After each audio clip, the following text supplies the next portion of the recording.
নমস্কাৰ সকলোকে পুনৰবাৰ আমাৰ চেনেলৰ অন্য এটা ভিডিঅ'লৈ স্বাগতম জনাইছোঁ।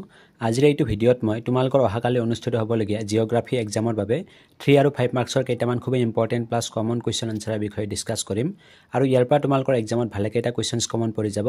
সো তোমালোকে ভিডিঅ'টো অকণো স্কিপ নকৰাকৈ শেষলৈকে চাবা। ইয়াতে প্ৰথমটো কুৱেশ্যনছ দিয়া আছে, জনসংখ্যা বিতৰণত প্ৰভাৱ বিস্তাৰ কৰা ভৌগোলিক কাৰকসমূহ ব্যাখ্যা কৰা। এই কুৱেশ্যনছটো খুব ইম্পৰ্টেণ্ট হয়, ইয়াতে 5 মাৰ্কছ থাকিব আৰু এইটো প্ৰিভিয়াছ ইয়াৰতো আহি যোৱা কুৱেশ্যনছ হয়, গতিকে এইটো ভালকৈ চাবা। ইয়াতে মই এনসাৰসমূহ ডিছকাছ কৰি নাযাওঁ, যিহেতু এক্সামলৈ বৰ বিশেষ সময় নাই। সো এনসাৰসমূহ মই স্ক্ৰীনত শ্ব' কৰাই দিম, তোমালোকে ভিডিঅ'টো ষ্টপ কৰি স্ক্ৰীনশ্বট লৈ ল'বা নাইবা লিখি ল'বা। সো তোমালোকে ইয়াতে চাই লোৱা এনসাৰসমূহ ধুনীয়াকৈ দিয়া আছে, যিহেতু পঢ়ি গ'লে ভিডিঅ'টো বহু বেছি লং হৈ যাব।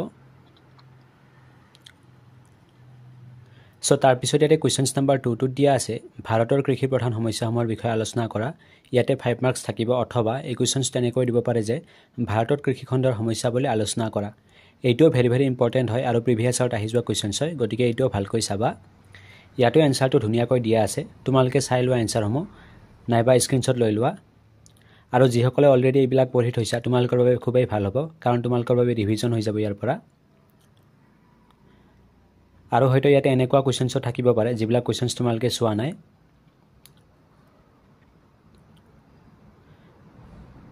সো তাৰপিছত ইয়াতে কুৱেশ্যনছ নম্বৰ 3টোত দিয়া আছে, মানৱ বিকাশৰ 4টা স্তম্ভৰ বিষয়ে আলোচনা কৰা, অথবা এই কুৱেশ্যনছ তেনেকৈ দিব পাৰে যে মানৱ বিকাশৰ 4টা উপাদানৰ বিষয়ে আলোচনা কৰা।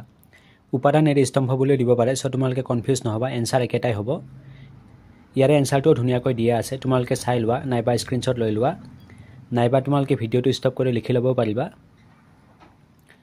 আৰু যিসকলে অলৰেডি পঢ়ি থৈছা তোমালোকে ৰিভিজন কৰি লোৱা, বা তোমালোকৰ ইয়াৰ পৰা ৰিভিজন হৈ যাব।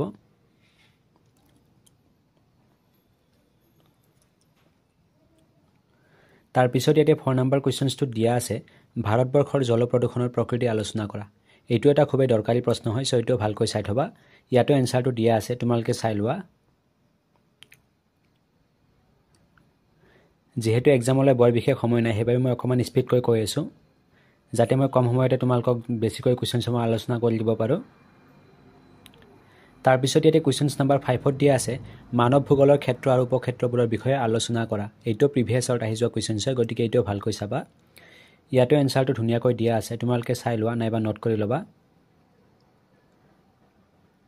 আৰু এক্সামত তোমালোকে এনেকৈ চাৰ্ট বনাই লিখিবা, ইয়াতে দেখিবলৈ পাইছা অধ্যয়ন ক্ষেত্ৰ, উপক্ষেত্ৰ আৰু সম্পৰ্ক জড়িত বিষয়সমূহ। এক্সামত তোমালোকে এনেকৈ চাৰ্টটো বনাই কেনে লিখিবা, তেতিয়াহে এটা ভাল মাৰ্কছ পাবা। তাৰপিছতে ইয়াতে কুৱেশ্যনছ নম্বৰ 6টোত দিয়া আছে, জনসংখ্যা বিতৰণত ভৌগোলিক আৰু অৰ্থনৈতিক কাৰকসমূহ প্ৰভাৱ আলোচনা কৰা। এইটো এটা খুবেই দৰকাৰী প্ৰশ্ন হয় এই বৰ্ষৰ এক্সামৰ বাবে, গতিকে এইটোও ভালকৈ চাই থ'বা। ইয়াতো এনসাৰটো ধুনীয়াকৈ দিয়া আছে, তোমালোকে চাই লোৱা নাইবা স্ক্ৰীনশ্বট লৈ লোৱা, নাইবা তোমালোকে ভিডিঅ'টো ষ্টপ কৰি লিখি ল'ব পাৰিবা।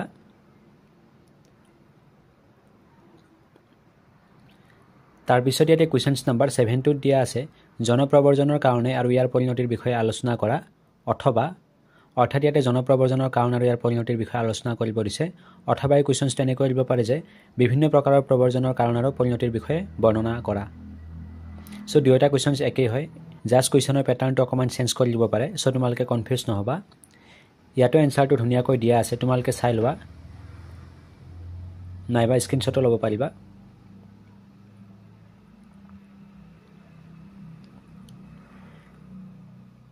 ইয়াৰে এনসাৰটো অকণমান লং হয়, যিহেতু 5 মাৰ্কছ আছে, অকণমান লংকৈ লিখিব লাগিব, কাৰণ এটা খুবেই ইম্পৰ্টেণ্ট টপিক হয় জনপ্ৰব্ৰজন।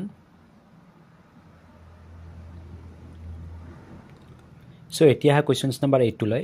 কুৱেশ্যনছ নম্বৰ 8টোলৈ আগবঢ়াৰ আগতে তোমালোকলৈ সৰু এটা ৰিকুৱেষ্ট, তোমালোকৰ যদি কোনোবাই আমাৰ এইটো চেনেলত প্ৰথমবাৰৰ বাবে আহিছা বা নতুনকৈ ভিজিট কৰিছা, তেতিয়াহ'লে এতিয়া এই চেনেলটোক ছাবস্ক্ৰাইব কৰি কাষত থকা বেল আইকনটো অলপ প্ৰেছ কৰি থৈ দিয়া, কিয়নো তোমালোকৰ এই বৰ্ষৰ HS ফাইনেল এক্সামৰ বাবে সকলো ছাবজেক্টৰ বিভিন্ন ধৰণৰ ইম্পৰ্টেণ্ট প্লাছ কমন কুৱেশ্যন এনচাৰৰ ভিডিঅ'সমূহ আমি এইটো চেনেলৰ যোগেদি আপলোড কৰি আছোঁ। আৰু লগতে বিভিন্ন ধৰণৰ কুৱেশ্যন এনচাৰৰ PDF ফাইলসমূহ আমি আমাৰ টেলিগ্ৰাম আৰু হোৱাটছএপ চেনেলত আপলোড কৰি আছোঁ। সো তোমালোকৰ যদি কোনোবা এতিয়ালৈকে আমাৰ টেলিগ্ৰাম বা হোৱাটছএপ চেনেলত জইন হোৱা নাই, এতিয়াই জইন কৰি ল'বা, তোমালোকৰ এক্সামৰ বাবে খুবেই হেল্পফুল হ'ব। সো কুৱেশ্যনছ নম্বৰ 8টোত দিয়া আছে, কাৰ্যৰ ভিত্তিত নগৰৰ শ্ৰেণী বিভাজন কৰি প্ৰতিটো বিভাগৰ উদাহৰণ দিয়া।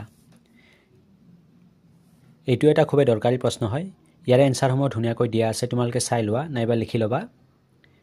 আৰু টেলিগ্ৰাম আৰু হোৱাটছএপ চেনেলৰ লিংক তোমালোকে এইটো ভিডিঅ'ৰ ডেছক্ৰিপশ্যন বক্সত নাইবা কমেণ্ট বক্সত পাই যাবা নাইবা তোমালোকে টেলিগ্ৰাম বা হোৱাটছএপত গৈ সাৰ্চ কৰিবা ৰাহুল টেনেম বুলি তেতিয়াও তোমালোকে জইন হ'ব পাৰিবা তাত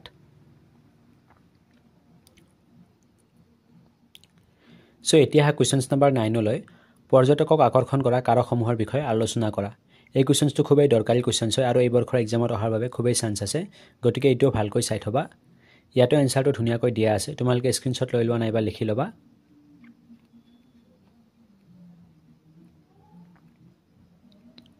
তাৰ পিছতে এটা কোৱেশ্চনছ নম্বৰ 10 টোত দিয়া আছে নগৰীকৰণ কি আৰু নগৰীকৰণৰ দুটা কাৰণ উল্লেখ কৰা এই কোৱেশ্চনটো 3 মাৰ্কছ থাকিব বাকি মই এতিয়ালৈকে যিমানবিলাক কোৱেশ্চনছ আলোচনা কৰিছো গোটেইবিলাক 5 মাৰ্কছৰ কোৱেশ্চনছ হয় কিন্তু ইয়াতে 3 মাৰ্কছ থাকিব এইটো এটা খুব দৰকাৰী প্ৰশ্ন হয় সো এইটো ভালকৈ চাই থোৱা ইয়াতো এনসাৰটো ধুনীয়াকৈ দিয়া আছে তোমালোকে চাই ল'বা যেহেতু এক্সামলৈ বৰ বিশেষ সময় নাই হেবাবে মই আলোচনা কৰি নিদিও কোৱেশ্চনসমূহ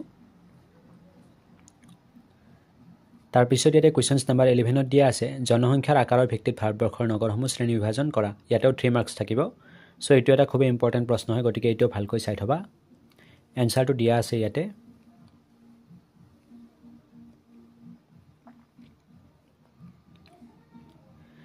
তাৰ পিছতে ইয়াতে কোৱেশ্চনছ নম্বৰ 12 ত দিয়া আছে অসমৰ বৰাক উপত্যকাৰ বিষয়ে এটা চমু টুকা লিখা এইটো অলৰেডি প্ৰিভিয়াছ ইয়াৰত আহি গৈছে গতিকে এইটো ভালকৈ চাবা 3 মাৰ্কছৰ কোৱেশ্চনছ হয়তো ইয়াতো এনসাৰটো ধুনীয়াকৈ দিয়া আছে তোমালোকে চাই লোৱা বা যিসকলে পঢ়ি থৈছা তোমালোকৰ ৰিভিজন হৈ যাব ইয়াৰ পৰা তাৰ পিছতে ইয়াতে কোৱেশ্চনছ নম্বৰ 13 ত দিয়া আছে অসমৰ পেট্ৰলিয়াম উদ্যোগৰ গুৰুত্বৰ বিষয়ে চমুকৈ লিখা সো ইয়াতে এনসাৰটো দিয়া আছে ধুনীয়াকৈ তোমালোকে চাই লোৱা 3 মাৰ্কছৰ কোৱেশ্চনছ এইবোৰ আৰু ইয়াতে মই যিমানবিলাক কোৱেশ্চন আনসাৰ আলোচনা কৰি আছো গোটেইবিলাক ইম্পৰ্টেন্ট হয় আৰু ইয়াৰ পৰা তোমালোকৰ এক্সামত ভালেকেইটা কোৱেশ্চনছ কমন পৰি যাব সো এতিয়া কোৱেশ্চনছ নম্বৰ 14 লৈ ভাৰতবৰ্ষত খনিজ সম্পদ পোৱা তিনিটা প্ৰধান অঞ্চলৰ বিষয়ে চমুকৈ লিখা এই কোৱেশ্চনটো প্ৰিভিয়াছ ইয়াৰত আহি গৈছে সো এইটো ভালকৈ চাই থোৱা ইয়াতে 3 মাৰ্কছ থাকিব ইয়াতে এনসাৰটো ধুনীয়াকৈ দিয়া আছে চাই লোৱা তাৰ পিছত ইয়াতে কোৱেশ্চনছ নম্বৰ 15 ত দিয়া আছে অসমৰ জল পৰিবহনৰ বিষয়ে এটি চমু টুকা লিখা ইয়াতে 5 মাৰ্কছ থাকিব সো এইটো ভালকৈ চাই থবা এনসাৰটো দিয়া আছে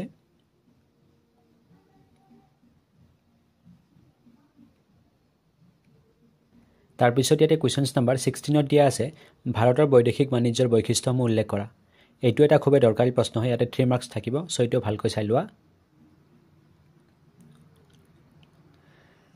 তাৰ পিছত ইয়াতে কোৱেশ্চনছ নম্বৰ 17 ত দিয়া আছে অসমৰ গ্ৰাম্য আৰু নগৰীয়া জনবসতিৰ বিষয়ে এটা চমু টুকা লিখা ইয়াতো 3 মাৰ্কছ থাকিব সো এইটো ভালকৈ চাই লোৱা বা 5 মাৰ্কছতো দিব পাৰে এই কোৱেশ্চনটো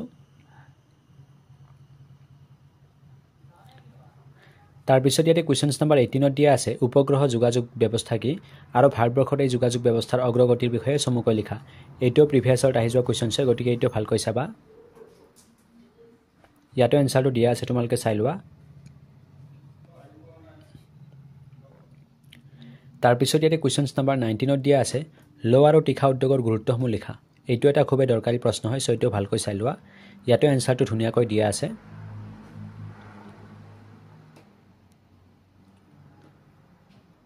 তাৰ পিছত ইয়াতে আজিৰ ভিডিঅ'ৰ একেবাৰে শেষৰটো কোৱেশ্চনত দিয়া আছে অসমৰ চাহ উদ্যোগৰ ওপৰত এটা টুকা লিখা এই কোৱেশ্চনটো খুব ইম্পৰ্টেন্ট হয় আৰু এনেও তোমালোকে জানি থব লাগে সো এইটো ভালকৈ চাই লোৱা ইয়াতে এনসাৰটো দিয়া আছে ধুনীয়াকৈ আৰু এই গোটেইবিলাকে প্ৰিভিয়াছ ইয়াৰত আহি যোৱা কোৱেশ্চনছ হয় সো ইয়াৰ পৰা তোমালোকৰ ভালেকেইটা কোৱেশ্চনছ এক্সামত কমন পৰি যাব আৰু আজিৰ এই ভিডিঅ'টো চাই যদি তোমালোকে উপকৃত হোৱা বুলি ভাবিছা তেতিয়াহ'লে তোমালোকৰ বন্ধুবৰ্গলৈ ভিডিঅ'টো শ্বেয়াৰ কৰি দিয়া আৰু পৰৱৰ্তী তোমালোকক কি টপিকছৰ ওপৰত ভিডিঅ' লাগে তলত কমেণ্ট কৰি নিশ্চয় জনাবা আৰু চেনেলটো যদি প্ৰথমবাৰৰ বাবে আহিছা তেতিয়াহ'লে ছাবস্ক্ৰাইব কৰি কাষত থকা বেল আইকনটো অলপ প্ৰেছ কৰি থৈ দিবা তোমালোকৰ খুবেই হেল্পফুল হ'ব আগলৈ সো আজিৰ এইটো ভিডিঅ'ত এইখিনি আছিল তেতিয়ালৈকে থ্যাংক ইউ সো মাচ জয় আই অসম বন্দে মাতৰম